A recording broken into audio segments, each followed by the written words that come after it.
ouvinte, muito bem-vindo ao PokerCast do Grupo Super Poker. Eu sou o Guilherme Calil. E eu sou o Marcelo Lanza. E chegamos à sensacional entrevista de Carla Marins, a Nana Makeup. Foi fantástica, foi sensacional. Lembrando que o PokerCast é trazido a você por Bodog, Suprema Poker Pay for Fun e SX Poker. Perguntas, participações, sugestões, promoções e comentários. O nosso e-mail é pokercast@gruposuperpoker.com.br, Instagram e Twitter, @guicalil e @lanzamaia. Nosso telefone é 31 975 18 9609 para você mandar áudios que precisam ser pelo WhatsApp ou entrar para o nosso fantástico grupão do Telegram. Temos áudios essa semana e vamos correr direto para as notícias, mas não sem antes falar do Bodog Zone Poker. Os cash games são maravilhosos no Bodog, a gente sempre fala disso. E cash game é aquela liberdade total, né? Você pode jogar bastante, jogar um montão 24 horas por dia e nas mesas de cash game, você sabe, ninguém sabe o nome de ninguém. Aliás, nas mesas do Bodog, né? Então você joga de forma anônima e lá também tem o Zone Poker. O que é o Zone Poker? É o estilo perfeito para quem quer fazer volume. Basicamente, na hora que você desiste, que você folda as suas mãos, você vai diretamente para outra mesa. Não é nenhuma novidade, mas não custa avisar que para quem quer volumar e fazer bonito no Bodog, naquelas mesas molezinhas, o Zone Poker é o nome desse formato no Bodog. Então, diretamente para notícias agora, diretamente para ele, o maior de todos. Exatamente. O segundo maior de todos, né? É um torneio que a gente passa o ano inteiro esperando, né? A gente ficou o ano inteiro com o olhinho brilhando, esperando chegar o main event da WSOP. Lembrando, claro, o buy-in do main event é de $10 mil. Lanzinha, 8.663 entradas, o segundo maior main event de todos os tempos e um prize pool de quase $81 milhões. Chegamos à mesa final do evento.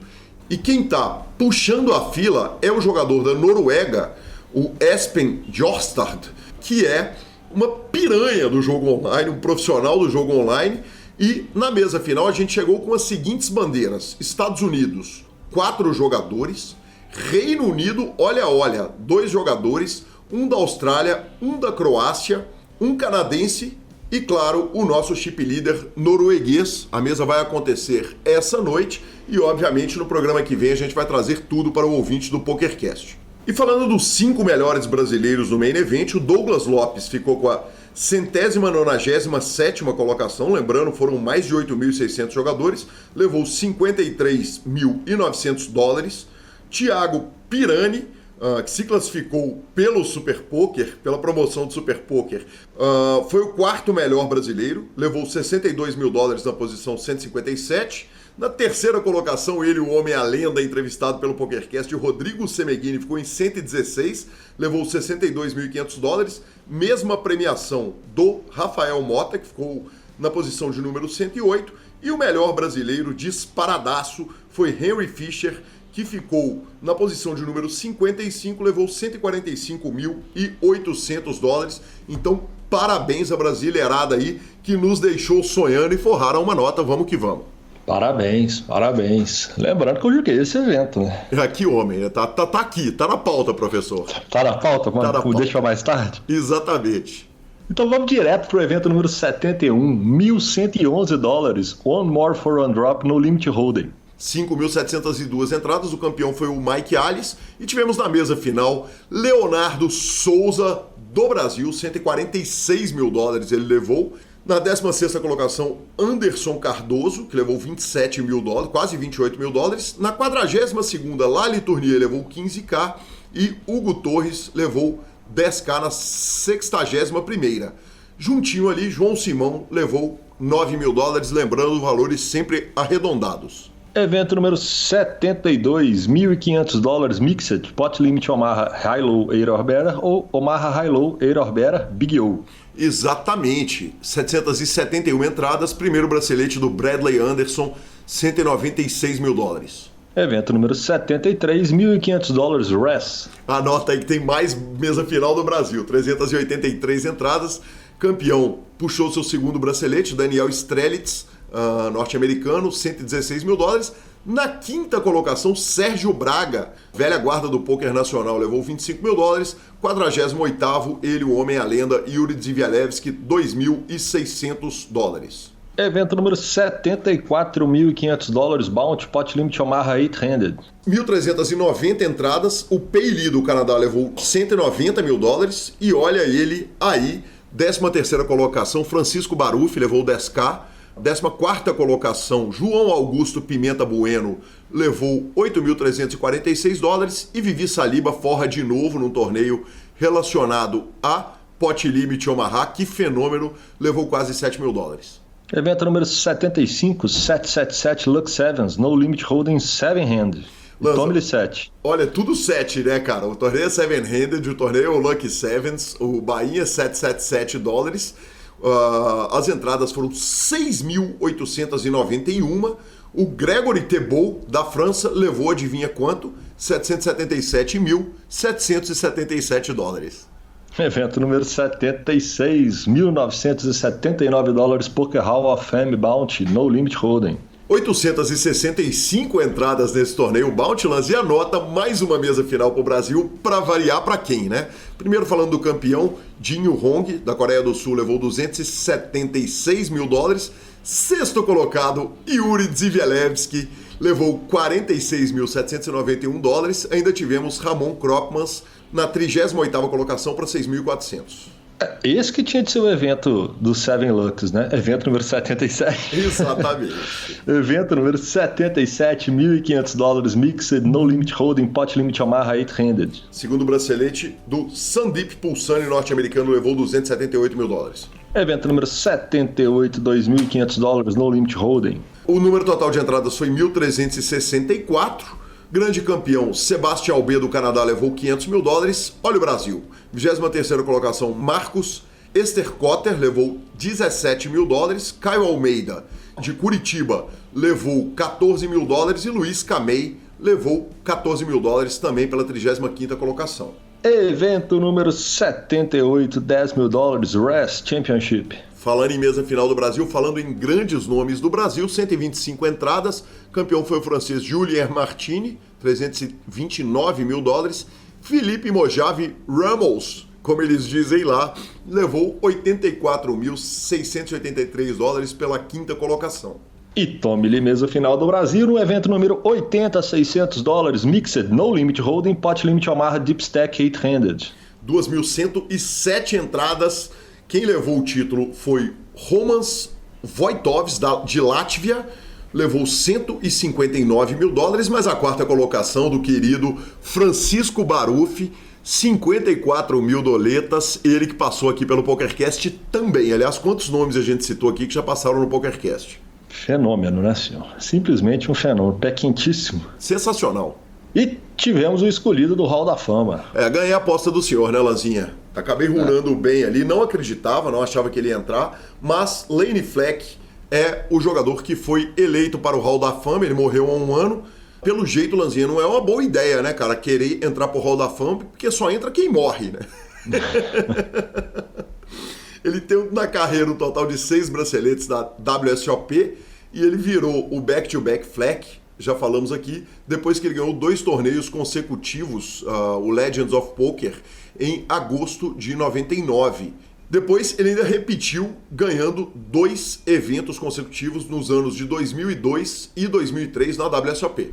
Boa, bem puxado, senhor. Bem puxado. Fazer o quê?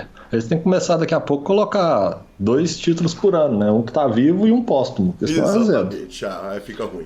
E começou o BSOP Winter Million, senhor. E começou com o nosso ouvinte maravilhoso, Daniel Mota, que teve com você em Las Vegas, puxando troféus. Ele chegou lá e falou, cara, eu vou jogar um único torneio do BSOP e ficou na 2ª colocação. O grande campeão foi Guilherme Campos, do Dealer Choice, levou 12 mil reais. Daniel Mota chegou de Vegas, puxou 8.400 dólares. Que homem! Tivemos ainda no One Day High Roller o Juliano Davi, que cravou o evento, depois de acordo, levou 175.280 dólares. E tivemos também ontem o final do Horse, quem cravou foi Grigoletti, que homem também recentemente passou aqui pelo PokerCast. E também tivemos torneio de seleções, né? Exatamente, cara. Foi muito duro, né, Lanzinho? Eu fui o técnico da Seleção Mineira, acabamos quebrando ali no primeiro dia. O baralho não ajudou em nada, assim. Ele não precisava nem rir muito, não.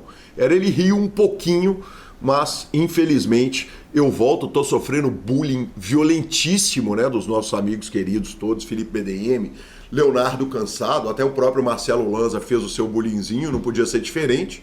Mas eu acho que não. Se você der uma conferida, eu falei, porra, não falei nada não. Eu já passei por isso, eu sei que é duro, eu fico calado. Cara, foi tanto bullying que eu te incluí na lista, então, na injustiça. Então eu te peço a minha desculpa aqui para o mundo inteiro poder ouvir, mas, cara, não tem como não agradecer ao Sierra, ao Fábio e ao Diogo, que me confiaram a função.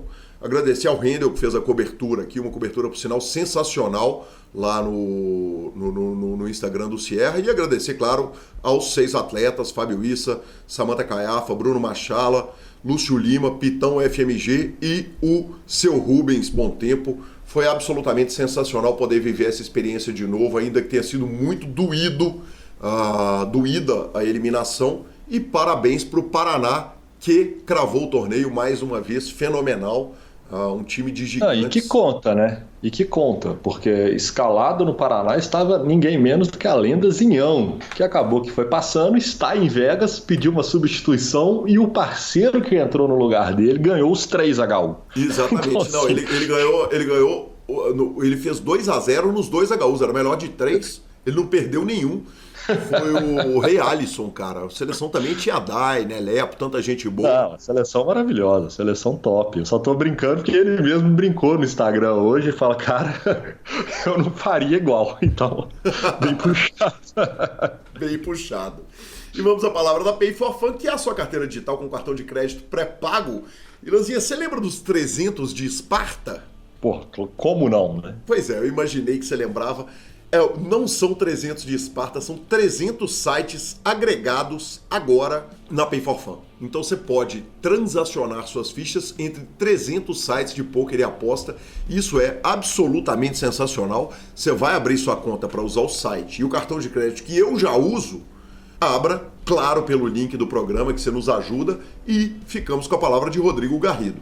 É isso aí, Gui. Então, a Pay é uma carteira eletrônica que qualquer jogador, qualquer pessoa que utilize os sites de pôquer e os sites de aposta, ele pode centralizar esse valor ali. Ou seja, ele não precisa ficar com o dinheiro preso em um site. Ele simplesmente saca para o cartão, depois manda do cartão para o outro site, e tem a vantagem que dentro dessa carteira eletrônica ele consegue transferir para um amigo. Ele manda para quem ele quiser esse valor e o amigo deposita depois também para o site que ele quiser. Fica muito fácil você transacionar essa ficha entre os sites e entre as pessoas. Muito obrigado, Garridão. Sensacional, maravilhoso. E vamos para a entrevista de Carla Marins. E é com grande satisfação que chegamos à nossa entrevista fantástica desse episódio. Recebo aqui, olha, pode ser Carla Marins, pode ser Nanas Makeup, pode ser, peraí, No Drama Lhama. Então pode são ser. Muitos nomes. Muito bem-vinda, Carla. Que satisfação te receber aqui no PokerCast. Eu que agradeço, Calil, obrigada pelo convite. Oi a todo mundo aí que está assistindo o PokerCast. É uma honra estar aqui. É um convite ilustre que eu recebi, né? Não tenho nem como agradecer, então eu só espero que vocês curtam esse bate-papo, essa entrevista, e que eu possa proporcionar para vocês aquilo que eu sinto quando eu ouço o PokerCast também. Que gosto.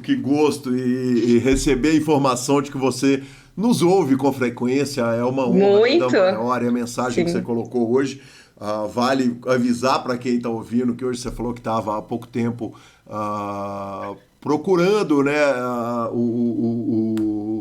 como é que chama? Ouvindo o PokerCast para reforçar ali a escolha de carreira. É uma coisa que nos honra Sim. muito. Então, muito obrigado de verdade pelo carinho, pela presença. Eu que agradeço. Mas eu começo com a pergunta tradicional do PokerCast. Você conhece melhor do que todo mundo, afinal de contas. Com certeza. Quem era a Carla antes do poker? Vamos lá. Quem era a Carla antes do poker? É até engraçado, assim, porque eu acho que hoje o poker ele tá tão dentro de mim e tão preso, né, em cada célula do meu corpo, que é um pouco difícil separar a Carla do poker. Mas a Carla, antes do poker, era uma menina muito nova, né? Eu me considero ainda muito nova, minha carreira também é muito recente, mas antes do poker, antes de conhecer o poker, eu estava na faculdade, fazia engenharia mecânica, era uma digital influencer, ou no início de uma carreira, talvez, digital influencer, né? Até mesmo o make-up vem de maquiagem, porque eu fazia vídeos para o YouTube de maquiagem e gostava, ele estava um pouco nessa vibe mais de YouTube, Instagram e redes sociais e tal, ao mesmo tempo que fazia faculdade. Nunca na minha vida imaginei trabalhar com o poker. Na verdade, pouco sabia sobre poker, não dá nem para falar que eu tinha uma imagem equivocada, ou eu tinha uma imagem errada, porque na verdade eu não tinha imagem nenhuma sobre poker. Eu realmente não conhecia, né? Eu conheci o poker na faculdade, inclusive, mas eu não tinha muita essa noção do que era poker. Então eu era uma pessoa que, naquele momento ali da minha vida, eu estava fazendo faculdade, não muito contente com o curso que eu fazia, não muito feliz com o que eu havia escolhido, então meio que buscando uma forma de talvez fugir daquilo, e é isso, assim, tava ali num momento meio deixa a vida me levar, meio vivendo um dia de cada vez, sem muita perspectiva futura, assim. Antes de conhecer o poker, eu tava meio perdida, assim, fazendo o protocolo ali que todo mundo acha que tem que ser feito, né? Faculdade, estudos, tal. Fazia uma faculdade federal, um curso muito bom, né? Engenharia mecânica. Era uma boa aluna, mas pessoalmente eu me encontrava bem insatisfeita mesmo, perdida um pouco ali com o rumo que as coisas iriam tomar, porque não me via feliz com a escolha que eu havia feito até lá. Perfeito. Quer dizer, você entra para a faculdade de engenharia mecânica como segunda opção, né? Você disse em entrevista e eu vou pedir desculpa, que eu acho que é o poker com falinha. Eu ouvi tanta coisa sua que eu posso estar perdendo de onde que eu peguei a referência. Mas a opção primeira era engenharia civil. Você acha que um dos desencantos da engenharia foi porque você entrou na engenharia, aí com todas as aspas, erradas, que não era exatamente o que você queria? Eu acho que pode sim ter um pouco a ver com isso, acredito que sim. Eu escolhi muito errado, na verdade eu não posso dizer muito errado, porque na verdade foi dentro da engenharia mecânica que eu conheci o poker, e foi a partir dali que o poker se tornou a minha profissão e a minha carreira. Então, eu hoje sou muito bem resolvida com isso, a ponto de entender que foi necessário. Senão, talvez eu não conheceria o poker da maneira como conheci, ou o poker não entraria na minha vida como entrou. Mas eu acredito que essa frustração, ela veio sim um pouco dessa questão de... Eu havia escolhido engenharia civil como uma primeira opção, e aí por escolhas erradas, né, naquele momento, por talvez não querer insistir muito mais em buscar a mesma civil, ou então por não querer ficar muito longe da cidade dos meus pais, eu optei por fazer engenharia mecânica na Universidade Federal mais perto que tinha da cidade dos meus pais. E é engraçado porque desde o começo eu já sabia que eu não queria aquilo. Talvez faltou, acho que um pouquinho de pé no chão ali, ou de firmeza em saber que não querendo aquilo eu poderia escolher uma outra coisa. Eu optei por encerrar esse ciclo e depois começar uma nova coisa, mas eu acredito que sim, veio muito disso de não ter ido fazer a faculdade que talvez eu queria inicialmente, mas também pode ser que chegando lá na engenharia civil também não ia gostar. Eu acho que eu não nasci para isso, apesar de ser me considero muito inteligente, acho que eu sou muito boa com as engenharias, né, com a questão das contas e dos cálculos e da lógica e do raciocínio todo, mas eu acho que eu não nasci para isso, eu não nasci para bater ponto às 8 da manhã até às 6 da tarde e ficar limitada dentro de um escritório fazendo um projeto. Eu acho que eu não nasci para isso, eu nasci para um pouco mais do que isso. Então, também, assim, tem muito a questão de quando a gente faz a escolha ali de carreira, com 17 anos, cara, é muito, muito, muito recente, assim, nós somos muito novos, né? Então é muito difícil você escolher aquilo que você vai fazer pro resto da sua vida com 17, 18 anos. Então acho que é mais comum, na verdade, que as pessoas se frustrem, né, com essas escolhas do que a pessoa acerte logo de primeira e fale, nossa, eu nasci realmente para fazer isso, né? Então eu vejo um pouco dessa forma. Perfeito. Quer dizer, eu não nasci para ficar das 8 da manhã às 6 da tarde, Exato. Mas opta por uma profissão que você tem que estudar 8 horas por dia, jogar mais 8 horas por dia, e no final de semana você está trabalhando, discutindo parada. E olha como é louco. Exato. É muito louco tudo isso, realmente. Vamos chegar nisso, mas antes o seguinte, mesmo tendo entrado errado, você é pós-graduado em Engenharia Mecânica, estava terminando o mestrado, e era professora universitária, apesar dos 28 anos, que é uma idade que normalmente tem a parada de não falar a idade e tal, não sei o quê. Você é tão jovem, sem constrangimento nenhum, eu tô... Eu não me importo. Eu terminei a faculdade muito cedo, né? A minha faculdade durava 5 anos, então eu entrei com 18. Sim. E terminei com 23, né? No tempo correto. Porém, o que aconteceu é que nesse plano de não quero ser engenheira, eu encontrei a carreira acadêmica como um escape. Claro que foi do meio ali para o final da faculdade que eu conheci o poker. O poker, ele era um plano, o poker, ele era um sonho, mas eu não... Talvez, acho que eu não acreditava muito que ele pudesse se tornar real, ou eu achava que talvez eu tinha que ter ele como paralelo e não como principal. Então, eu não saí da faculdade falando, eu vou me dedicar 100% ao poker. Não foi esse o plano. O plano foi, vou me dedicar à carreira acadêmica. Uhum. Porque não querendo, né? Eu fiz um estágio em uma empresa onde eu atuei como engenheira dentro dessa empresa no meu estágio, e eu detestei. Eu falei, meu Deus, não quero isso para minha vida. Não. Então, dentre, né, como que eu ia encontrar uma maneira de não virar efetivamente engenheira, eu encontrei a carreira acadêmica. E eu sou muito comunicativa, desde sempre sempre fui muito comunicativa. Então essa questão do lecionar, do ensinar, do explicar, sempre esteve muito pertinente a quem eu sou. Uhum. E durante a faculdade mesmo, né, cursei ali, como eu estava falando, esses 5 anos, nos últimos 2 anos, se eu não me engano, 1 ou 2 anos, havia a possibilidade na faculdade que eu fiz de você cursar algumas disciplinas do mestrado como ouvinte, né? Então a gente era ouvinte, eu poderia fazer as provas, poderia ter as notas, obter nota, média e tudo mais, mas isso não entrava em nenhum tipo de boletim ou currículo, né, algo assim. Porém, depois que eu me formasse na graduação, eu poderia entrar no mestrado, fazer o processo seletivo, e se eu entrasse, eu poderia fazer a convalidação dessas matérias, né? Que fantástico. Então, eu poderia equivaler. Então, foi isso que eu fiz. Por isso que eu adiantei tantas coisas, né?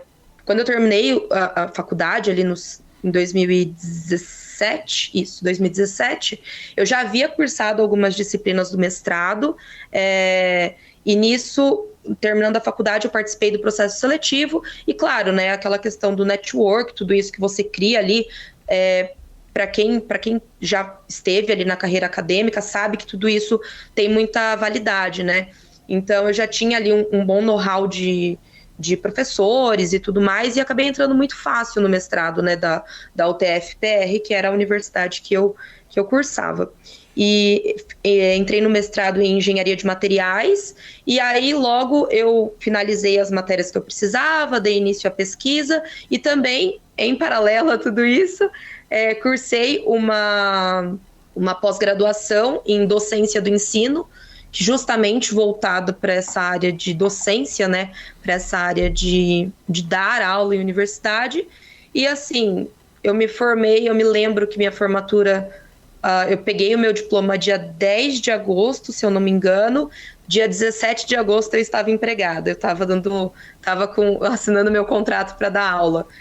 Justamente por conta de todo esse engajamento mesmo que eu tive ali de estar cursando coisas para além da faculdade. Então, quando o pessoal terminou ali a faculdade, estava todo mundo meio sem entender o que ia fazer. Eu já estava com algumas matérias do mestrado adiantadas, já estava inscrita numa pós, inscrita no mestrado, e por aí vai.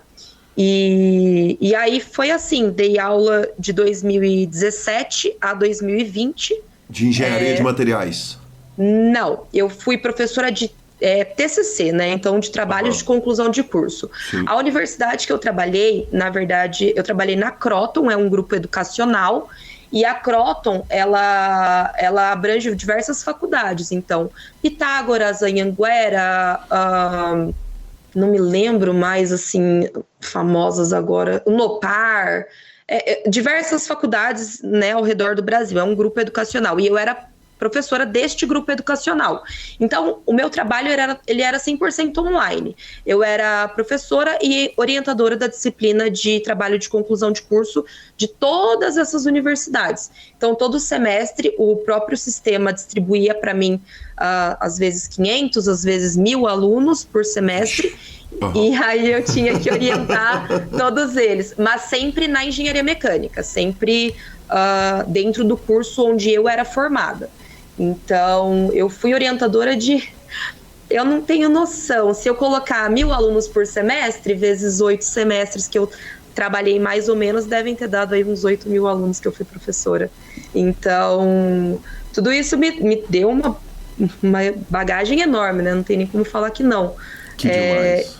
E foi um escape, assim, dessa questão de realmente não querer seguir a engenharia tradicional, de estar dentro de uma indústria e atuar ali dentro, fazendo projetos ou desenvolvendo novas tecnologias ali. Eu realmente não queria isso, mas a área acadêmica foi um bom escape.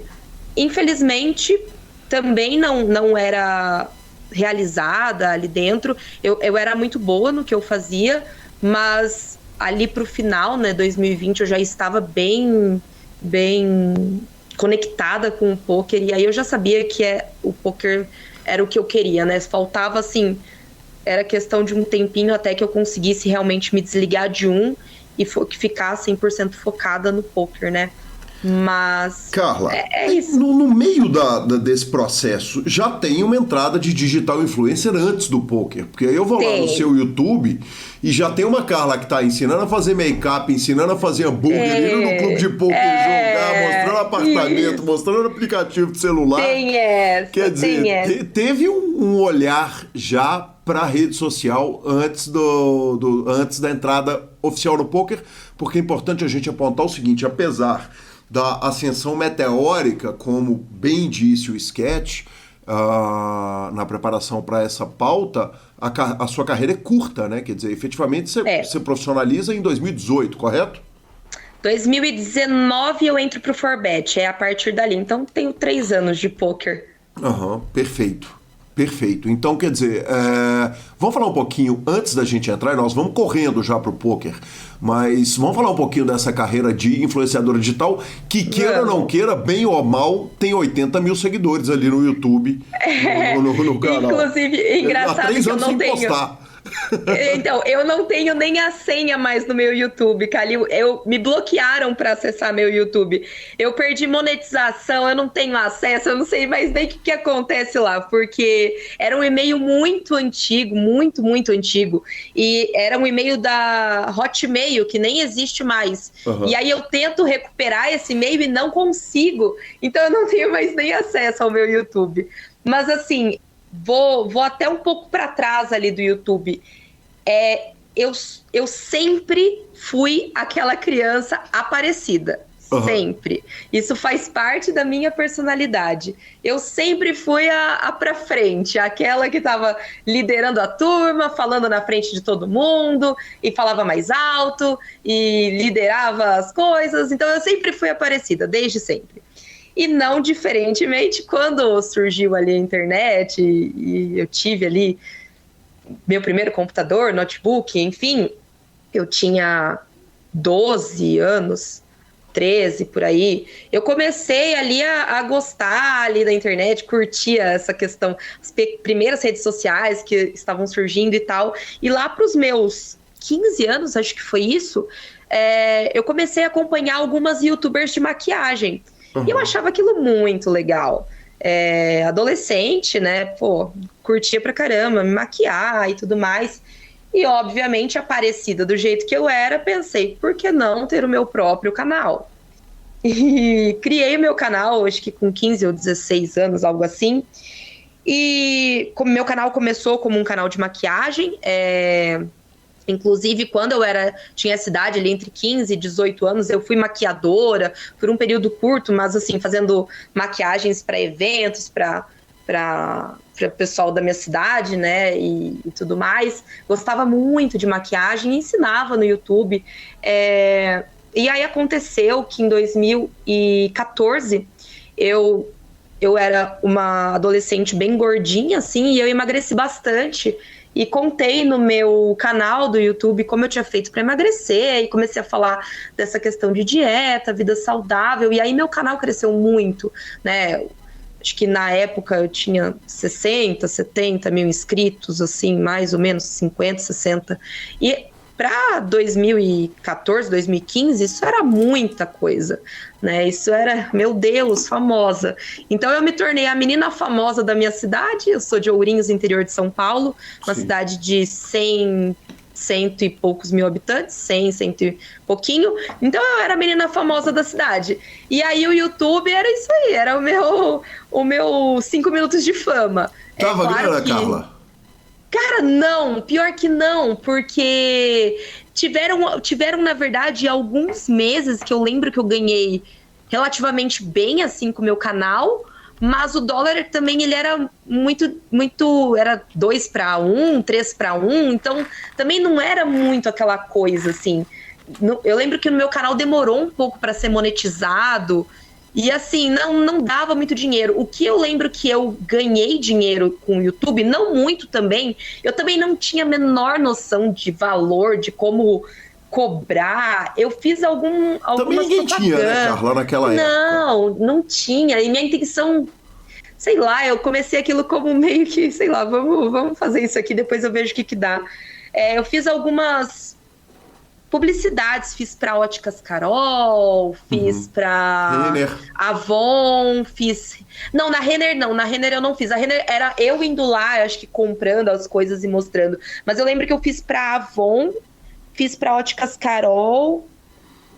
Ai, não me lembro mais, assim. Eu fiz para algumas lojas de roupa que tinha na minha cidade.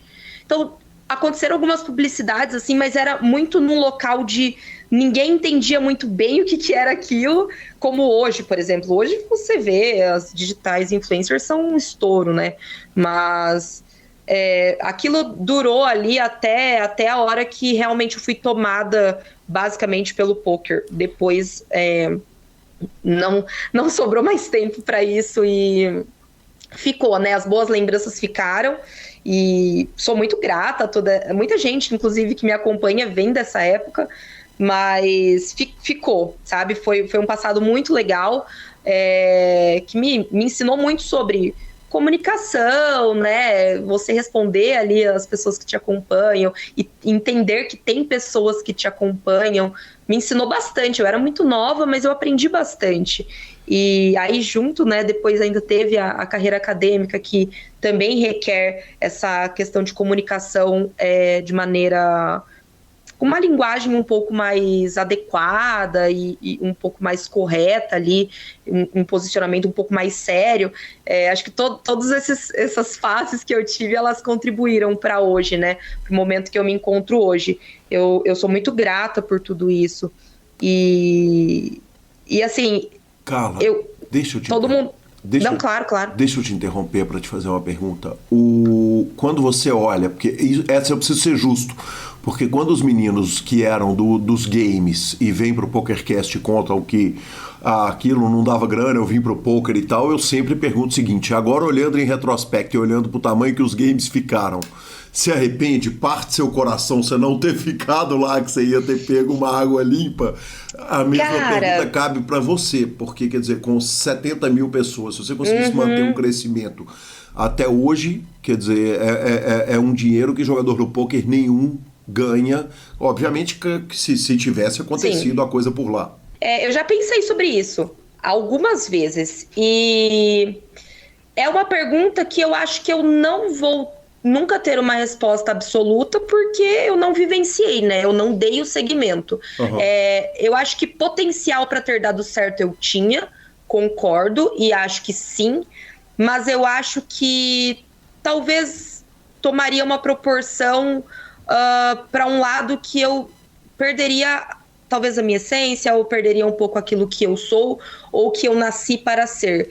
O poker, hoje, ele me tem numa proporção que eu falo com muita clareza e muito certa do que eu estou falando. Eu nunca me dediquei para absolutamente nada da maneira como eu me dedico para o poker. Então, talvez não teria dado certo porque eu não teria esse mesmo nível de dedicação que eu tenho pro poker. Eu sou extremamente dedicada ao poker. E em outros aspectos da minha vida, talvez também pela falta de maturidade, pode ser que sim, né? Era muito mais nova e isso com certeza impacta, né, na forma como a gente age. Talvez eu não tenha, por falta de maturidade, não tenha me dedicado muito da maneira como poderia ter sido e enfim, mas é aquela pergunta, assim, talvez nunca vou saber, né? Poderia ter sido, sim, mas acho que, como eu falei, eu talvez não tenha nascido para aquilo. Eu nasci para me comunicar, e eu tenho certeza disso, para falar com pessoas. Mas eu acredito que na carreira ali de digital influencer, até mesmo pelo que eu acompanho hoje das digitais influencers e tal, eu olho e eu não me vejo fazendo essa mesma coisa, sabe? Eu olho mais de uma posição de influenciada do que de influenciadora. E eu não me vejo muito nesse lugar, assim. Eu acho que aonde eu posso influenciar e me comunicar é num lugar que talvez pode não ter tanto público quanto alguém que está falando ali de maquiagem e moda, mas é de um lugar onde eu tenho um coração muito em paz daquilo que eu faço. E é isso. Bacana demais. Vamos pro poker? Vamos. Então vamos começar a jogar e contar histórias do poker. Você contou que você conhece o poker na faculdade. E eu queria saber o seguinte: o começo é o começo tradicional, né? Você contou o seguinte: poxa, eu tava na faculdade, a gente ia jogava uns jogos que não eram meio muito claros ali e tal, com regras diferentes. E eu queria passar para a parte que você já conhece o poker profissional. Porque aí tem algumas características que os primeiros minutos da entrevista você colocou, de ser muito aplicada, de ser muito inteligente, de ser boa com o número, de ser muito dedicada a tudo que você faz, e generalizações invariavelmente são ruins. Mas eu estudei numa faculdade de engenharia também, em que as mulheres estudantes de engenharia eram sempre melhores, as melhores alunas da sala. Porque eu acho que tem que ter aquele jogo de cintura, além da dedicação nos estudos, entendeu? Então a gente tem que realmente querer estar ali, viu? Com detalhe que no meu tempo não tinha muita mulher na faculdade de engenharia. Mas na minha sala não. Diferente. Na minha sala eram 45 alunos e eu e mais 2 ou 3 meninas. Era 40 homens, mais de 40. É bem essa proporção que eu vi. Era assim. E aí você conhece o poker e você começa a grindar lá dos stakes mais baixos. Vamos pegar um recorte um pouquinho antes de você ser profissional? Quer dizer, você conta em alguma das falas que você estava perdido no poker. Quer dizer, não tinha muita noção do que era o poker como profissão. Nenhuma.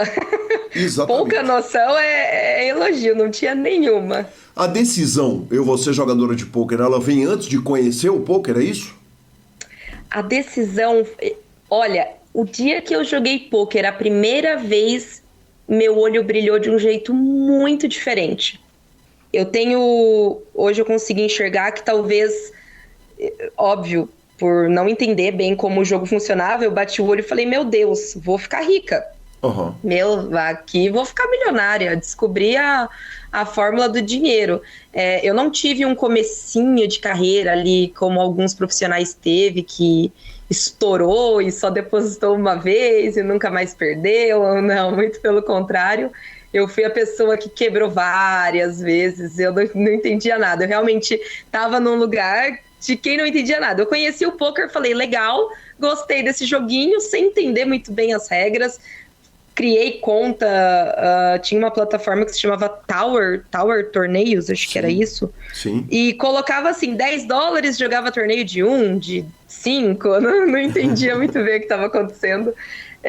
E fiquei nessa aí de jogar sem entender nada por um bom tempo. Conheci o poker em 2016, no meio de 2016, e devo ter levado mais ou menos as coisas desse jeito até início de 2018, acho que foi mais ou menos por aí. Então fiquei 1 ano e meio nessa, deposita $10, quebra, deposita mais 10, aí ganhava 40, achava que estava estourada e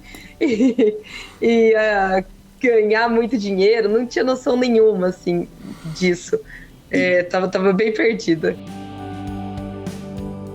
Interrompo rapidamente a sua entrevista, a nossa entrevista com a Carla, para falar da Suprema Poker, e dessa vez com um anúncio muito especial. A Suprema Poker está com um lounge no BSOP, e claro, ontem eu fui lá conhecer. O lounge tem massagem, aí tem água grátis, café grátis, tem a roletinha que você roda o boné, ganha garrafa térmica, ganha pet, você pode pegar lá à vontade, bem conversadinho, o ouvinte do PokerCast é bem capaz de arrumar um bonezinho maravilhoso lá, mesmo se não bater a roleta. Então use o lounge, ele tá no 4º andar, é só descer aquela escada rolante ali, perto da área de fumante, perto do banheiro, e chega lá que o lounge tem sofazão, tá sensacional, é para receber o jogador e pro jogador tomar café sem pagar, beber água sem pagar, só isso já seria uma vantagem gigante. Mas além disso, o ambiente é super agradável, e obrigado ao Brunão que me recebeu lá ontem, e a Carol e todo mundo que estava lá. Que sensacional! E voltamos à entrevista de Carla Marins. Qual era a afirmação da Carla nesse momento? Quer dizer, eu sou o quê? Eu sou recreativo, eu sou semi-profissional, eu vou virar profissional, eu sou profissional. Qual que era a percepção que você tinha do poker antes de efetivamente entrar pro time e começar a ganhar? Então, quando eu jogava nessa época aí, entre 2016 e 2018, eu era bem recreativa e bem iludida. Eu acho que iludida é a melhor palavra que eu posso me definir para esse período de 1 ano e meio. Iludida. Por quê? Eu nem sabia que precisava estudar, eu nem imaginava que a gente precisava ter um pouco de noção ali, de dinâmica. Eu apenas clicava os botões e achava que eu ia ficar milionária. Era literalmente isso. Não tinha perspectiva nenhuma. Isso entre 2016 e 2018. Em 2018, ali para o final de 2017, início de 2018, eu comecei a acompanhar um pouco mais sobre o cenário do poker, né? Acompanhar algumas pessoas ali que eram bem conhecidas no poker. Então, Mojave e Akari, principalmente. Acho muito difícil falar de poker e não falar desses dois, né? Uhum. Até mesmo, quando eu conheci o poker, meus amigos falavam deles, mas eu não acompanhava profundamente ali, mas creio que para o final de 2017, mais ou menos, eu já devo ter começado a acompanhar mais, e foi quando eu comecei a entender um pouco mais do que era ser um jogador profissional de pôquer. Fui começar a ter um pouquinho mais de noção, assim, de olhar e falar, então dá para ter uma carreira, e é assim, assado que funciona. Até mesmo, eu lembro que eu queria fazer parte do QG do Akari, mas na época era muito caro para eu comprar, acho que custava 3 mil, talvez, um fim de semana, algo mais ou menos por aí. E final de 2017 eu já estava dando aula, eu lembro, e eu ganhava 2 mil e alguma coisa, eu ganhava muito pouco. E então, assim, era totalmente fora de cogitação eu fazer o QG ali do Akari. Mas eu comecei a me interessar ali. E eu lembro que em 2018, em abril de 2018, eu faço aniversário em abril, eu falei, eu vou me dar um presente e agora eu vou começar a me dedicar pro poker. Então eu começo a me dedicar um pouquinho mais pro poker em 2018. Começo a entender, assim, para onde é que corre o baralho em 2018. Eu comprei um curso do E-Shake, que é o Emerson Shake, ele é um jogador de live, mas eu comprei um curso dele de Sit and Go. Ele tinha um curso que se chamava Masterminds. Na verdade, eu comprei primeiro um curso mais básico e depois eu comprei o Masterminds. Eram 2 cursos de Sit and Go e ele ensinava bastante sobre ranges de all-in, ranges de call, de acordo com cada faixa de stack. E era mais ou menos isso. Ele fazia algumas reviews de alunos e era mais ou menos por aí. Então, ali em 2018, né, em abril, eu comecei a entender um pouquinho mais de... então tem um sentido. Quando eu vou dar win, eu posso dar win com essas mãos. Mas assim, Calil, eu não sabia... Cara, eu não sabia basicamente nada de poker, nada, assim, nada. Eu falo tudo que eu sei de poker vem do 4Bet, porque eu realmente não sabia praticamente nada. Não sabia que existia Tribet Lite, não sabia que existia... Cara, eu não sabia, assim, nada. Eu realmente vinha de um lugar que eu só tinha uma ilusão ali de uma coisa da minha cabeça e fui realmente conhecer o poker a partir de 2019. Foi a hora que eu entrei no 4Bet, ali a chave mudou, porque como eu relatei anteriormente, eu estava nesse lugar de muita insatisfação com a minha carreira acadêmica, eu não gostava, eu sabia fazer muito bem aquilo, mas eu não era feliz. Inclusive, eu ficava muito triste, assim, por o poker, eu não tenho um sucesso no poker, mas óbvio, hoje é óbvio que eu sei, porque eu nem estudava, nem sabia nada, eu ficava triste, eu queria ganhar dinheiro, mas nem sabia como, né, no poker, queria dar certo no poker e não sabia como. Assim, só gostava de poker, mas não sabia o que eu ia fazer.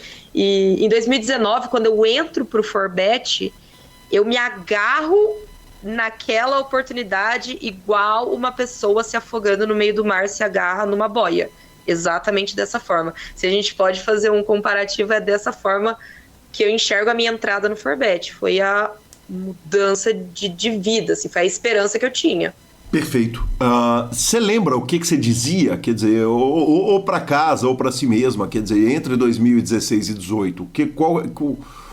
O poker tem muito isso, né, a Nana? E aí eu posso te chamar de Nana, de Carla? Pode. Todo mundo me chama de Nana, tá tudo bem. Nana... Até dentro da minha casa, minha mãe, minha irmã, todo mundo me chama de Nana, tá tudo certo. Beleza. O poker tem muito disso, quer dizer, às vezes a pessoa tá ali, como ele... vamos usar o pior exemplo possível, especialmente quando conversando com uma jogadora, que é o Dan Bilzerian, é o jogador mais polêmico, mais... Sim. E tal, não sei o quê. Na falta de profissão, ele afirma o seguinte, sou jogador de pôquer. Era uma coisa desse tipo, quer dizer, você se enxergava como jogadora de pôquer? Não. Na verdade, você estava ali divertindo. Na verdade, eu estava ali querendo poder falar que eu era jogadora de pôquer, mas eu tinha consciência que eu não podia fazer isso, até porque eu só perdi dinheiro, Calil. Uhum. E era um momento, cara, era complicado, porque assim... meus pais não me apoiavam nem um pouco, assim, quando viam eu jogando. Então era uma confusão. Eu já não morava com os meus pais, eu morava sozinha, eu moro sozinha há mais de 10 anos. Sim. Mas, assim, quando tava na casa deles, ou quando eles iam jogando, principalmente minha mãe, ela odiava eu ver eu jogando pôquer, ela queria morrer. Então, assim, era briga, era um pega pra capar. E aí eu lembro que eu tentava falar que não era uma coisa do diabo e não dava certo. Cara, era horrível, assim. E eu não existia esse lugar de, tipo, vou falar que eu sou jogadora de pôquer, Porque não existia isso, não. Eu lembro que eu compartilhava, eu acho, no meu Instagram, assim, cheguei nesse torneio, tô perto, mas era assim, sempre torneios muito baratinhos, ficava longe pra caramba, e na minha cabeça eu tava super perto. Postava assim, por exemplo, nossa, fiquei na posição 100 desse torneio, achando que isso era uma reta final, sabe? Um torneio, sei lá, de 300 pessoas, eu chegava em 100 e eu falava, cheguei perto. Então, assim, era um lugar que eu não tinha noção alguma do que estava acontecendo. Eu ia lá, eu abria o site, clicava os botões lá, mas eu fui conhecendo o poker ali. Acho que a partir ali do Mojave, do Akari, eu fui conhecendo outras pessoas, né? Aí conheci o que era o Forbet. Tinha um amigo, um amigo meu de muitos anos, assim, da minha cidade, amigo de infância, que fazia parte do Forbet. Então, coincidentemente, eu vi e falei, nossa, o Michael faz parte do Forbet. Deixa eu ver, que ele postava umas coisas no Facebook, aí eu via. Mas, cara, era de um lugar de alguém que não entendia nada do que estava acontecendo. Nada. E aí surge a possibilidade de inscrição para o Forbet. Eu brinco que eu entrei no Forbet por cota, porque eu não faço a menor ideia do porquê que eu fui parar dentro do Forbet. 2019, em fevereiro, abrem as inscrições para o Forbet, e eu falei, bom, não tô fazendo nada mesmo. Eu já tenho. Não, eu já tenho. Falei, vou me inscrever. Por que não, né? E me inscrevo ali, se eu não me engano, na época eu tinha 10 mil jogos feitos, então eu realmente jogava bastante. E eu era break-even, não ganhava nem perdia, tava ali empatado, talvez perdia um pouco, tal. Na época que eu fiz o coach com o E-Shake, eu cheguei a ganhar, assim, alguns sit and goals, e aí acabava andando mais de lado e tudo mais. Mas eu era break-even, eu não tinha nenhum resultado expressivo, absolutamente nenhum. Tinha bastante volume, né? 10 mil jogos no meio de 2016, que foi quando eu criei a minha conta, as minhas contas. Até fevereiro de 2019 eu tinha 10 mil jogos. Para quem trabalhava com outras coisas, eu falei, legal, né? Hoje eu faço 10 mil em um ano, né? Mas assim, naquela época eu falei, bom, né? Um bom volume. Mandei o meu gráfico lá para eles, fiz a inscrição pelo site mesmo, preenchi o formulário e mandei. E aí me mandaram um e-mail falando que eu tinha sido selecionada para uma entrevista. Eu falei, caramba! Falei, ok, vamos fazer essa entrevista. E aí, quando eu tô rindo porque é muito boa a reação, né, Nana? Porque eu falo, Calil, eu entrei por cota, eu não tinha absolutamente nada. Eu tinha um gráfico que era 0 de lucro e 10 mil jogos, era isso aí que eu tinha. Não, mas espera aí. Você tinha uma inscrição que é muito bem feita, que como o próprio Forbet sempre diz, já é mais do que muita gente na hora que vai escrever para um time. Você tinha uma faculdade de engenharia mecânica nas costas, uma pós-graduação, 8 mil alunos no currículo, né? Isso não é brincadeira, né? E aí eu falei, cara, aí o que eu fiz? Eu mandei uma mensagem para esse meu amigo que faz parte do Forbet, joga no Forbet até hoje, Michael Jardim. Ele é um irmão para mim e meu amigo de muitos anos e hoje faz parte da turma principal do Forbet. E eu mandei uma mensagem para ele. Falei, Mike, vou participar do processo seletivo do Forbet. Falei, minha entrevista é com o Cris. Foi com o Cristiano a minha entrevista. Falei, minha entrevista é com o Cristiano. Você conhece ele? Eu não conheço, Carlinha, mas, assim, boa sorte, vai dar tudo certo. Aí eu lembro, assim, que uma semana depois foi a entrevista e nessa entrevista eu tava muito nervosa, assim, porque eu queria muito entrar. Falei, cara, essa é a oportunidade de eu chegar ali, né, de virar profissional, ainda dentro daquele lugar de quem não conhecia nada. Falei assim, mas acho que é uma oportunidade, e deu certo. Eu lembro que como o meu trabalho na faculdade, ele era das 8 às 2, eu trabalhava 6 horas por dia, e era de segunda a sexta, então era muito tranquilo. Eu tinha a tarde inteira para me dedicar para o poker e tinha o sábado e domingo. E aí eu acho que isso, somado ao volume que eu tinha que... Para quem está começando, talvez isso mostre uma dedicação, né? Fez com que eles falassem, ok, a gente quer você para dentro. E eu entrei na turma micro, que hoje acho que não tem mais a turma micro dentro do Forbet. Naquela época ainda existia, e era um contrato de 6 meses. E eu falei, eu vou me dedicar para isso aqui. Uhum. Aí, naquela época, isso ainda em fevereiro de 2019, eu tinha acabado de morar junto com meu marido, né? Na época a gente não era casado ainda, mas a gente tinha ido morar junto. E eu lembro que eu falei, cara, e agora? O que eu vou fazer, né? Aí chamei ele para conversar, falei, olha, ele, assim, sempre foi muito parceiro, porque nessa minha busca ali de tentar entender o que rolava no poker e tudo mais, ele sempre estava do meu lado. Eu pegava o notebook para jogar Sitting Go, ele estava do lado. Eu queria jogar num clube, ele ia junto. Então, assim, ele estava né, acompanhando esse processo. Aí eu falei para ele, olha, eu consegui entrar no time, mas assim, o que você acha, né? Porque eu vou precisar me dedicar muito, e eu também tenho outro trabalho, né? Não vou largar um trabalho. Então, não vou parar de dar aula, mas eu também vou me dedicar muito pro poker. Tudo bem? Ele falou, não, tudo bem, vambora. E assim foi. É mais ou menos o seguinte, eu vou largar o C, né? Porque eu não vou largar o trabalho, eu não vou largar o time. Alguém vai ter que dançar nessa história, e provavelmente é o senhor.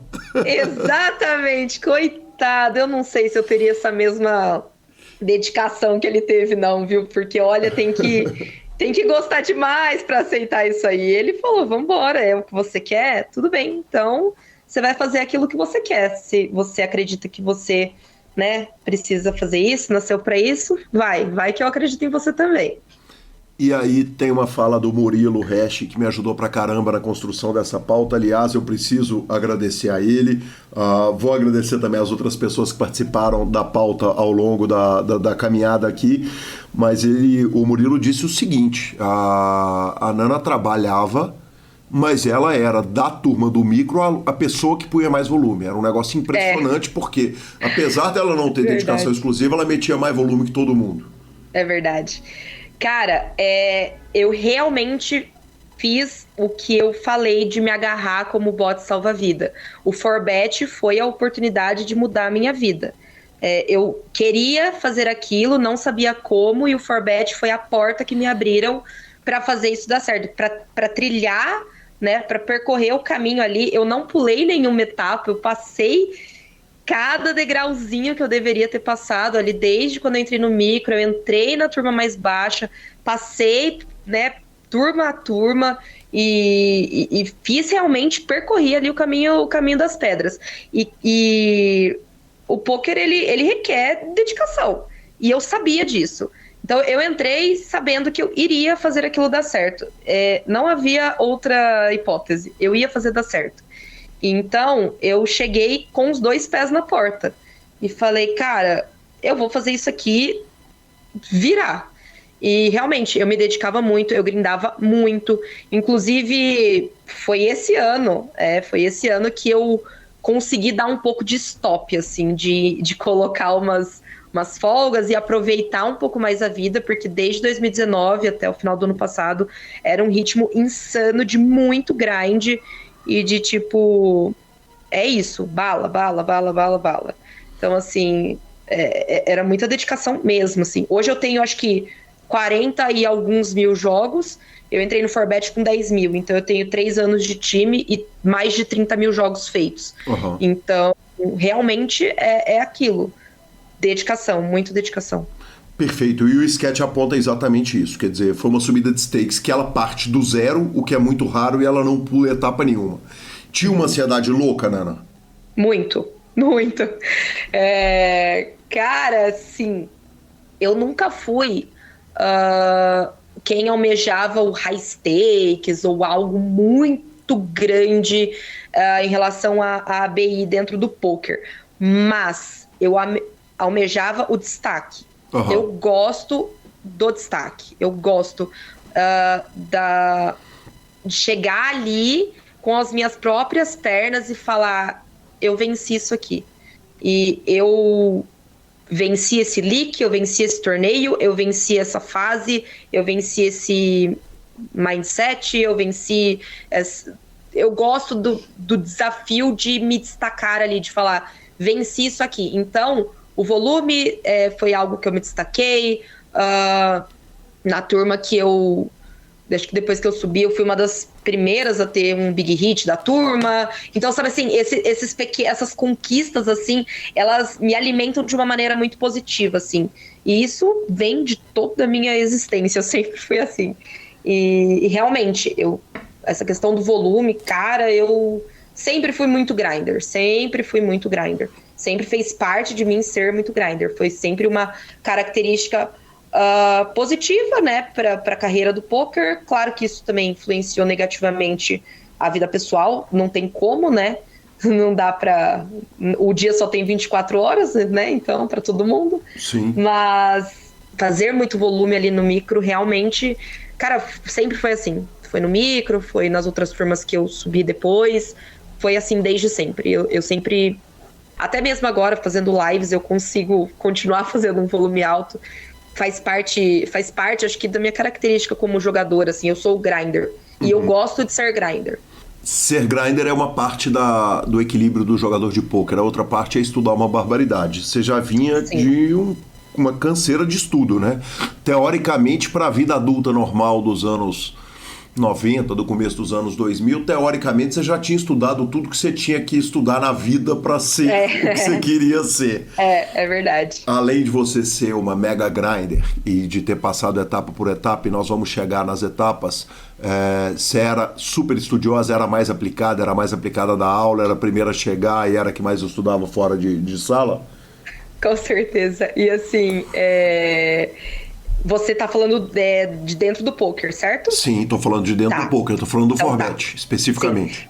Sim, inclusive, é engraçado que na turma micro eu tinha um caderno mesmo, canetas, e durante a aula eu anotava no caderno as informações. Os instrutores sempre nos mandam TXT, né? Então eles fazem um bloco de notas com aquilo os pontos importantes da aula pra gente ter isso guardado, né? No Forbet não existe biblioteca. Na verdade, até existe uma biblioteca de vídeos, mas não são todas as turmas que têm acesso, é algo muito pontual.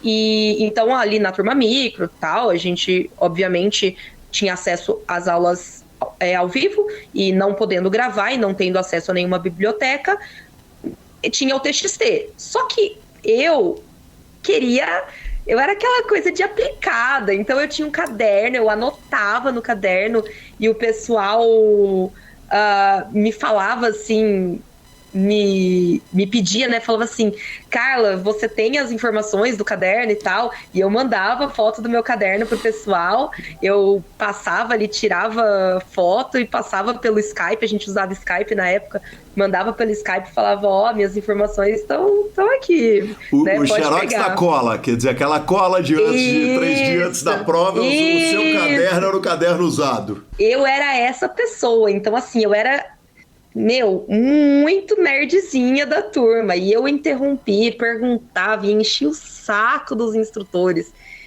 Eu pegava na turma micro, não tenho muita noção de downswing hoje, mas sei lá, $200, eu já tava desesperada, porque eu falava, o que eu tô fazendo de errado? Isso sempre foi assim, Calil. Se eu pegar uma downswing, por menor que ela seja, a primeira coisa que eu pergunto é o que eu estou fazendo de errado. E aí começa, a engolir tudo, rever, eu começo a rever tudo que eu sei de poker para falar, cara, não, eu preciso encontrar. Então eu tenho um pouco dessa característica. E lá no micro era isso aí, eu era nerd e perguntava para os instrutores e mandava mensagem e enchia o saco, e aí pegava o caderno, anotava, tinha o caderno. Hoje não faço mais isso, hoje eu criei outras formas de estudar, mas na turma micro ali, bem de um lugar que ainda estava entendendo o que estava rolando, porque assim, eu me lembro que a nossa primeira aula foi entender os ranges que a gente deveria abrir, que a gente deveria tribetar, e que existia tribet por valor e tribet light. Quando eu vi tribet light, eu falei, que é isso? Existe tribet por blefe? Na minha cabeça, nem existia isso. Inclusive, várias vezes existem... eu tô jogando e aparece alguma note que eu tenho de algum player, uma note, sei lá, de 2017. A note é assim, esse cara dá tribet e folda pra win.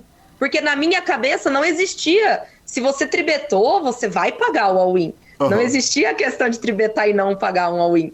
Então, eu realmente, em 2019, há 3 anos atrás, eu não tinha noção nenhuma do que estava acontecendo. Então, eu me dedicava assim porque eu precisava entender os termos, eu não sabia os termos, não sabia o que significava cada coisa. Então, assim, putz, eu falava as coisas tudo errada. Então, acontecia muito assim, de eu ter essa dedicação bem grande ali, acho que mais para me situar, para entender o que estava acontecendo, para não ficar para trás, sabe? Sim. Me conta um negócio. Você consegue lembrar espaços de tempo e time, por average buy-in? Quer dizer, você começa lá no micro. Obviamente a gente está falando de um caso de super sucesso, porque você foi subindo gradativamente com a velocidade, inclusive, muito grande. Quanto tempo você fica por micro? Quando você sai do micro, você vai para qual average buy-in, qual time, depois para qual e depois para qual? Quer dizer, daquele momento até hoje, quanto tempo você gastou? E não que o ouvinte possa usar isso de exemplo, porque você foi meio que a mente brilhante ali da turma, né? Cara, eu falo isso para todo mundo, assim, eu subi step by step, e assim, não tem como comparar muito, porque cada pessoa tem o seu processo, né? Cada pessoa tem o seu tempo. Mas assim, eu entrei no Forbet em março de 2019. Né? O processo seletivo eu lembro que foi em fevereiro e a turma começou exatamente dia 10 de março de 2019. Certo. E eu fiquei de março de 2019, acho que a setembro, né? Que são 6 meses. Então, esse primeiro contrato com o Forbet, ele foi de 6 meses. A turma micro, os contratos eram de 6 meses. Então, eu fiquei durante esses 6 meses. Eu não vou lembrar exatamente o ABI que eu jogava, mas eu acredito que foi algo entre 2 e 5. Não deve ter passado disso. Foi realmente um ABI bem baixinho. Acho que questão de profit, talvez $1.000, talvez, algo um pouco mais, 2.000, eu não lembro exatamente quanto foi, mas foi algo mais ou menos por aí. Fiquei, né, então, esses primeiros 6 meses aí no Forbet, aprendendo mesmo assim, o básico ali, aprendendo o beabá do poker. Eu tinha muito essa sede por crescer, né, eu tinha essa sede por vencer, mas eu tava ali muito no comecinho, né? Então não tinha mesmo como ter algo diferente muito do que eu tive. Até abrir aqui rapidinho o Sharkscope para dar uma olhada. Em setembro eu tinha eu era $3.000 up, então eu devo ter feito ali em volta de 2 e pouco, mais ou menos, de lucro nesses 6 meses. Aí, beleza. Terminou os 6 meses, me indicaram para subir de turma, né? O Forbet, ele é formado por tiers. Então, eu entrei no tier 1, que era o micro, e subi pro tier 2. Subi pro tier 2, que era onde a gente já jogava low stakes. Então, o ABI subia ali um pouquinho mais. Então, eu entrei, acho que em setembro, final de setembro, começo de outubro, e o contrato ali já não era mais de 6 meses, o contrato já era de 1 ano. Então eu entrei na turma White, que era a turma de low stakes do Forbet, e fiquei ali entre setembro, outubro de 2019 até setembro, outubro de 2020, que deu esse 1 ano. Jogando low stakes, que são quais buy-ins? Cara, eu acho que eu terminei ali jogando um ABI 15, 18, mais ou menos por aí. Então eu saí do ABI 5 e aí entrei na turma, fui subindo ali aos pouquinhos, né? O Forbet, dentro de cada turma, a gente tem as retas que são estipuladas pelos nossos instrutores e são elas que vão delimitar aquilo que a gente vai jogar de acordo com N fatores, e vai da reta 1 à reta 6. Eu lembro que eu terminei jogando a reta 6. Eu terminei a turma low jogando a reta 6. E aí, assim, isso em 2020, né? Então pegou ali o final de 2019 e quase que 2020 por inteiro. E nesse ano, jogando esse ABI ali entre 10, 15, 18, variou ali um pouco. Eu terminei o ano em contrato, né? 35 mil dólares up, mais ou menos, né? Eu fiz uns 30 e poucos mil, mais ou menos, nesse ABI. Curioso que nessa época foi onde eu tive o meu big hit, né? Eu fiquei em 5º lugar num torneio do Poker Stars, que era no W Cup, eu acho. É um torneio de fase de $22. E eu passei ali pro dia 2 do torneio e passei pro dia 3 e fiquei em 5º lugar levando $27 mil.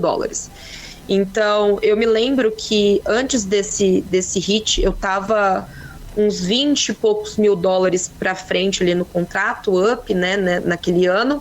Mas eu peguei uma downswing bem grande, ele foi minha primeira downswing lá, peguei $15 mil talvez de downswing, perdi quase que o meu lucro inteiro da carreira, e aí tive o big hit de 27 mil. O que, assim, foi muito legal, porque eu não tinha 1 ano e meio de carreira, tinha um ano mais ou menos, 1 ano e meio de carreira, e foi muito rápido, né, aconteceu muito rápido esse big hit, e me salvou ali daquele ferro e tudo mais, e passei então esse ano na turma low. Aprendi pra caramba, assim, foi muito, muito bom, assim, esse ano. Eu entendi que eu realmente queria aquilo. Tive a minha primeira downswing pra criar aquela casca. Sofri pra caramba, chorei, achei que o poker não era pra mim. Tive ali os meus desafios, as minhas provações. E aí, ao final desse contrato, então ali outubro de 2020, mais uma vez eu sou indicada pra subir de turma. Sim. E aí no caso, eu sou indicada para subir para a turma de Mid Stakes, que é o Tier 3, e é a turma a qual eu faço parte até hoje, que é a turma Gama Delta. Gama Delta. Quem que é o instrutor? Os meus instrutores hoje, eles são o Iago Simplício, o Felipe 52, que é Popota, né? A galera conhece ele como Popota, o Teruliro e o Vitor Pedotti. Então, esses são os meus instrutores. E aí, eu falei, cara, eu entrei aqui no meio da onde tá a nata, porque o jogo mudou, né? Assim, do low pro mid stakes rolou uma mudança absurda de tudo na minha carreira, né? Obviamente que quando você joga micro, quando você joga low, você não tem como ensinar além do que o player tá pronto para aprender, né? Isso é óbvio. Claro. E ali, quando você entra no mid stakes, você abre o portal para um novo mundo, né? Você começa a aplicar conceitos, entender de conceitos e estudar coisas totalmente diferentes e muito mais profundas.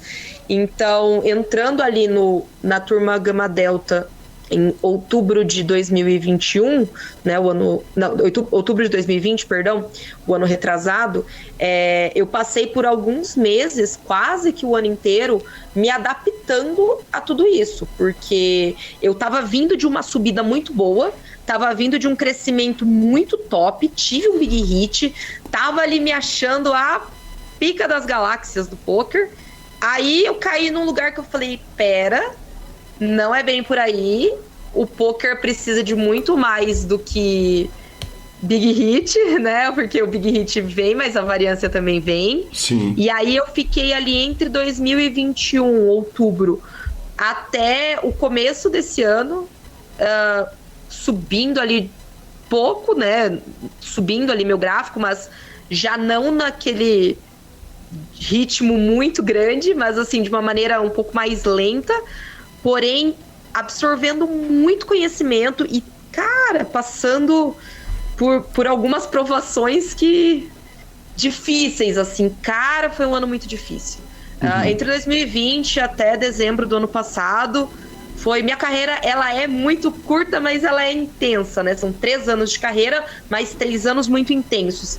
E esse um ano e 3 meses, mais ou menos, entre outubro de 2021 a dezembro de 2020, outubro de 2020 a dezembro de 2021, foi um ano que eu quase não ganhei muito pouco, aprendi muito, tive que estar muito humilde para ouvir mais e falar menos, tive que entender se era aquilo mesmo que eu queria, tive que ressignificar as coisas dentro da minha vida, tive que crescer, criar a casca de verdade.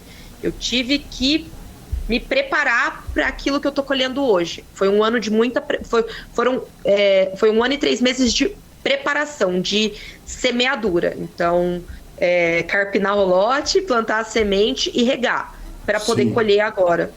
Foi punk. Agora que você tá jogando, quais bains? Aí agora...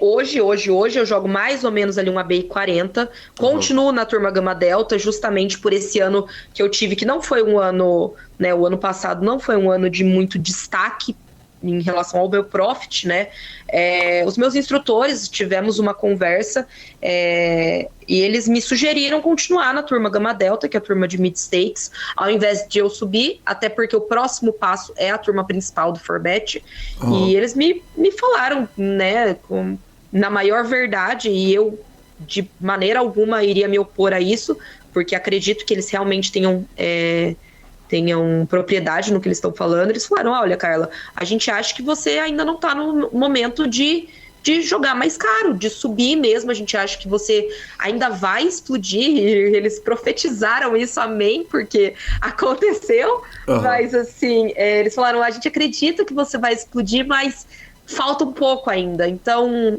fica aqui com a gente mais um ano, fica aqui no Gama Delta por mais um ano, vamos conversar ali sobre o seu deal, a sua porcentagem, a gente vai renegociar isso, né, para você também ficar satisfeita, mas fica aqui com a gente, vamos continuar o trabalho. E eu claramente falei, realmente, vocês têm total razão, concordo, e assim foi feito, renovei o contrato, então até final de outubro desse ano eu ainda tenho contrato com a turma Gama Delta, e aí foi onde a chave virou. Jogando hoje o ABI 40, mais ou menos. Então a gente começou ali no micro ABI 2 a 5, fui pro low entre 10 e 18, aí entrei no Gama Delta, começando ali, fiquei no 20, mais ou menos, ABI 20, durante 2020 a 2021, aí começo desse ano fui ali mais ou menos para um 25, e hoje eu tô jogando ABI 40. Lanzinha, que mulher fantástica, que mulher maravilhosa. E semana que vem tem a parte 2, claro, a conversa foi longa e foi muito sensacional. E vamos para as redes sociais, mas não sem antes falar da SX Poker, que é muito mais que um clube de poker online. A gente convida você a jogar na SX, o depósito é o mais fácil do mundo, o saque é o mais fácil do mundo, é tudo tranquilíssimo, é tudo lindo, é um rolê maravilhoso jogar na SX. Eu, quando testei o método de depósito e saque, fiquei simplesmente assustado, porque é tudo por WhatsApp. E claro, a SX te quer como jogador, mas se você tem um grupo de amigos e quer trazê-los para a SX, contacte pelo Instagram, tem todos os dados lá no Instagram, e venha ser agente. É um trampo legal demais e uma grana tranquila, possível, muito tranquila de ganhar. Boa! Redes sociais, então. Vamos começar com histórias de Gabi e Marcelo Lanza na WSOP, porque vocês voltaram, mas as histórias o senhor vai preparando, que nós vamos até o final do ano com isso, se tudo der certo. Cara, eu acho que o caso mais curioso da última semana pra cá foi a gente engatou no Main Event, né? No Main Event os dois, passamos do dia 1, né? E aí eu tô lá ensacando ficha e tirando foto, aquele negócio todo, e ela tá na mesa do lado. Aí eu vou lá tirar uma foto dela, assim, quando ela tá acabando. Só que a última mesa, a última pessoa é ela. E do dia. A mesa dela demorou muito para acabar a última mão, então eles atrasaram muito para entregar os envelopes. De repente, quando eu olho para a mesa dela, eu descubro que ela está na minha mesa no dia 2. Quer dizer...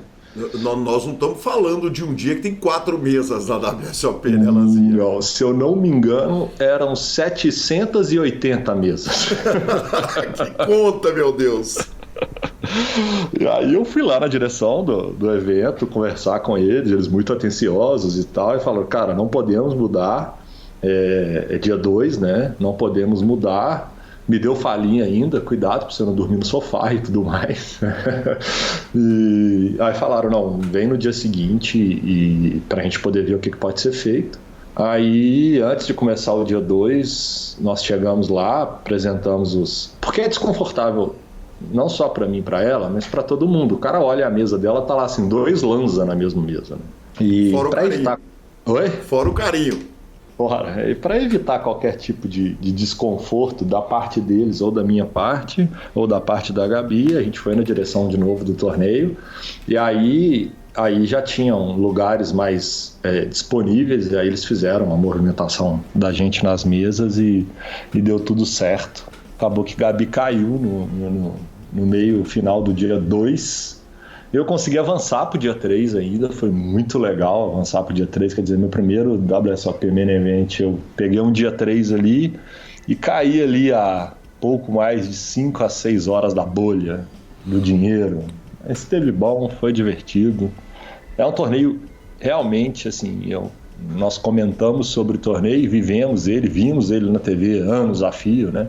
E julgar ele é realmente uma experiência única, assim, né? As 2 horas de blind, acabou o blind, vai mudar até um intervalo de 20 minutos, é uma coisa assim, muito maluca, muito maluca. É um torneio muito, muito, muito deep, muito deep. É um torneio que você tem que foldar muita coisa, é uma estratégia muito diferente.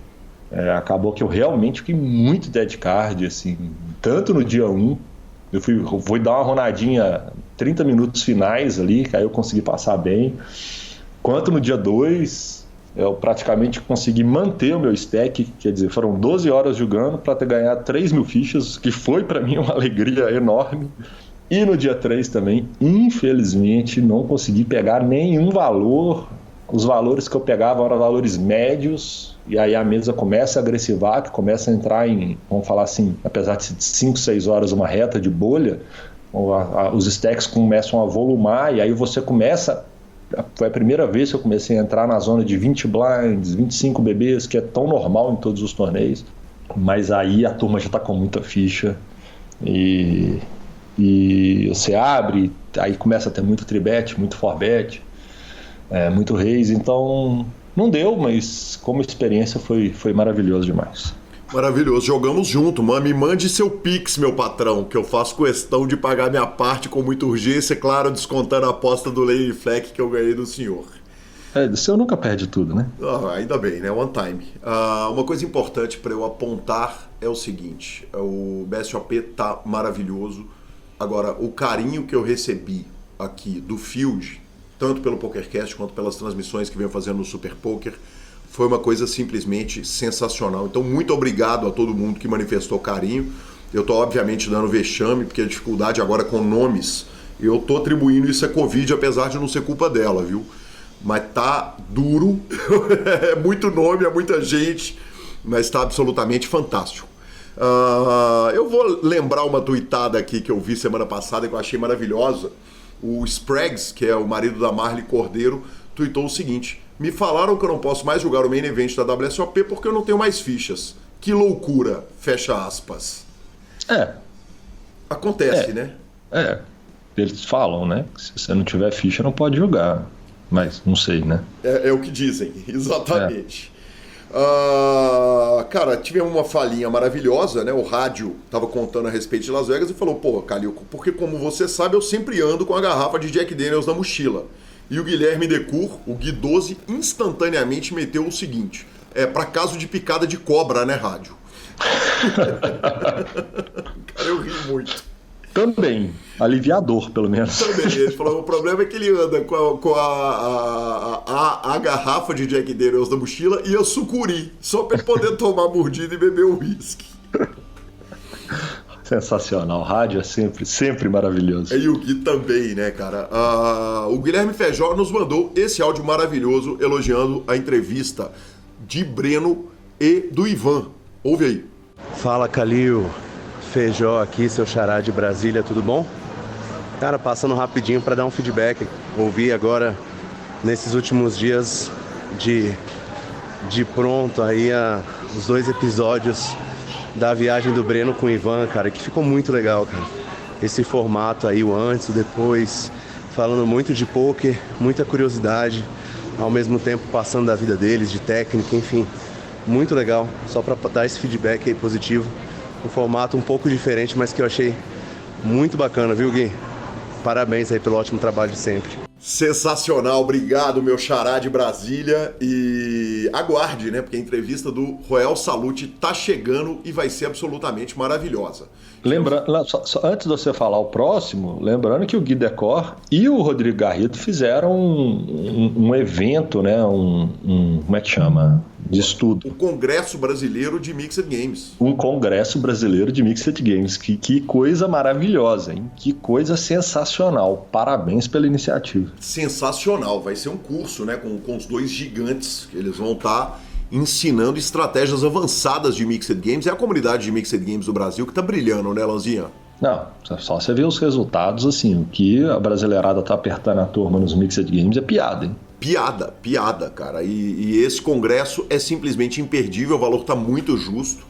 Eu não vou falar do valor aqui imediatamente, não, mas semana que vem a gente fala mais ainda a respeito, que vai ser muito sensacional. E temos também o áudio do Maurício Júnior, que te conheceu lá em Vegas. Ele me mandou altos vídeos do senhor abrindo o uísque, contrabandeando o uísque pra dentro do cassino. Só faltava não, né? Isso é na mesa final do Yuri ali. Como não, né? Exatamente. E ouve aí o áudio do Maurício.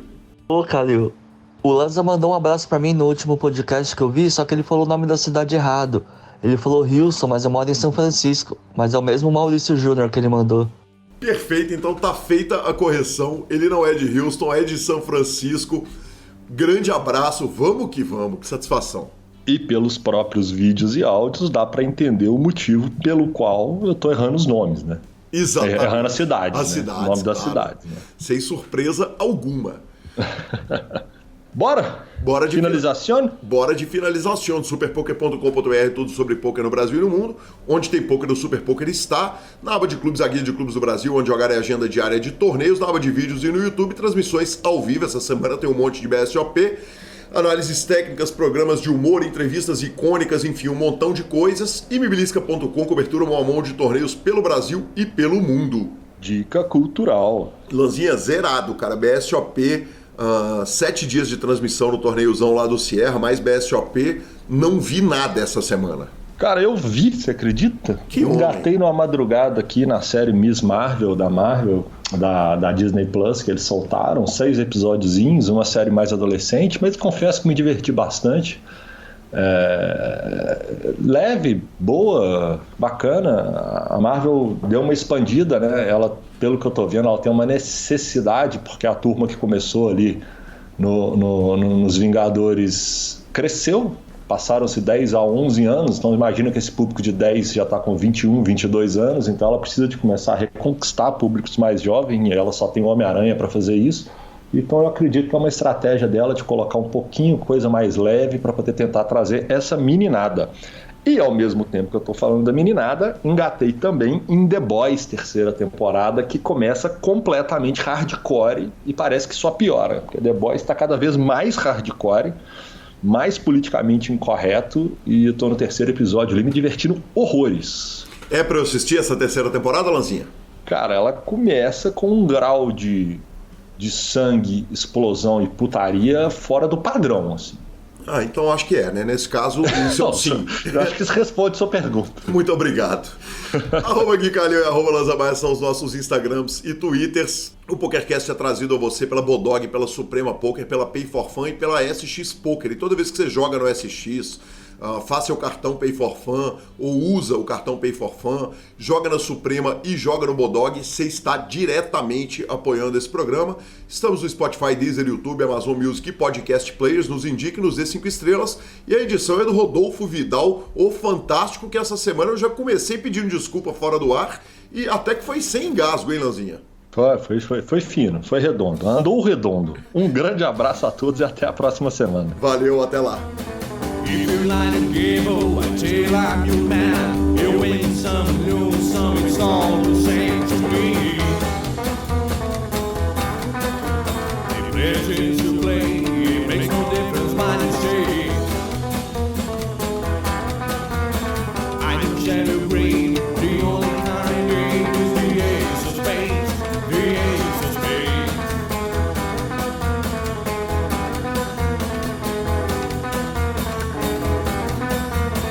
Playing for the high one, dicing with the devil, a gun with the flow, it's all a game to me. 7 or 11.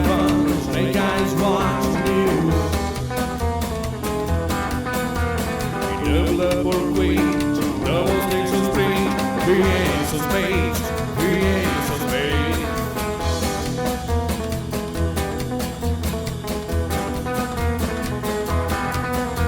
You know I'm born to lose, and gambler is for fools, but that's the way I like it, baby. I don't want to live forever.